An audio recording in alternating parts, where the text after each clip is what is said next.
সকালবেলায় ঘুম থেকে উঠে যখন ব্রেকফাস্ট বানাই তখন মনে মনে ভাবি যে কবে একটু সানডেটা আসবে, একটু লেটে উঠবো। তোমরাও কি এমনটাই ভাবো? অবশ্যই কমেন্ট করে জানিও।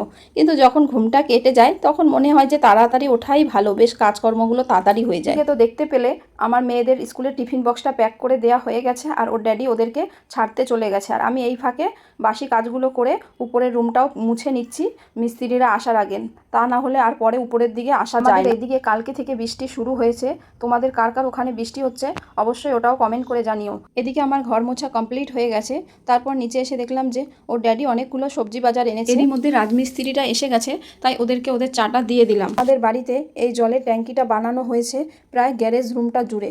এর বড় বানানোর কারণ হলো আমাদের বাড়িটা যেহেতু ক্যান্ট এরিয়ার সাথে, তো এখানে বেশ ভাড়া পাওয়া যায়, আর আমাদেরও ইচ্ছা আছে উপরে আমরা শিফট হব আর নিচে ভাড়া দেব, আর যাতে জলের প্রবলেম না হয় তার জন্যই বড় বানানো হয়েছিল। আর তখন আমাদের বাড়িতে সাবমার্শালও ছিল না, কিন্তু এখন সাবমার্শালও বসানো হয়ে গেছে, তাই এখন এটাকে একটু আমরা ছোট বানাতে চাইছি। কিন্তু পুরো মেহনতটাই ফালতু হয়ে গেল, ওই সামনের যে নালার জলটা পুরো নিচ দিয়ে এটা টানছে, তাই এবার আর এটার কাজ করানো যাবে না। তারপর ওর ড্যাডিকে 1 কাপ চা দিলাম আর আমি নিজেও খেয়ে নিলাম। আর এদিকে প্রচণ্ড পরিমাণে বৃষ্টি শুরু হয়ে গেছে, আর এরই মধ্যে আমার একটা পার্সেলও আসলো, ওটাতে আছে ফোনের স্ট্যান্ড, সেটা তোমাদের দেখানো হলো না, তোমরা দেখতে চাইলে কমেন্ট করে জানিও। কাজকর্ম কমপ্লিট করে স্নান করে একটু উপরের ঘরে আসছি দেখতে যে কেমন কাজকর্ম চলছে। এই কাজগুলো তোমাদের হয়তো আমি 1-2 দিনে দেখিয়ে দিচ্ছি, কিন্তু এই কাজগুলো হতে সময় লেগে গেছে প্রায় 1 মাস। আর এদিকে ওর ড্যাডির ছুটিও প্রায় শেষ হতে চলেছে, সব কাজগুলো বেশ ভালো ভালো হয়েছে, কিন্তু কিচেনটাই বেশ লেট করে দিয়েছে। আর তো আজকের ভিডিওটা আমি এখানেই রাখলাম, আর যদি ভালো লেগে থাকে অবশ্যই একটা লাইক করে দিও। বাই।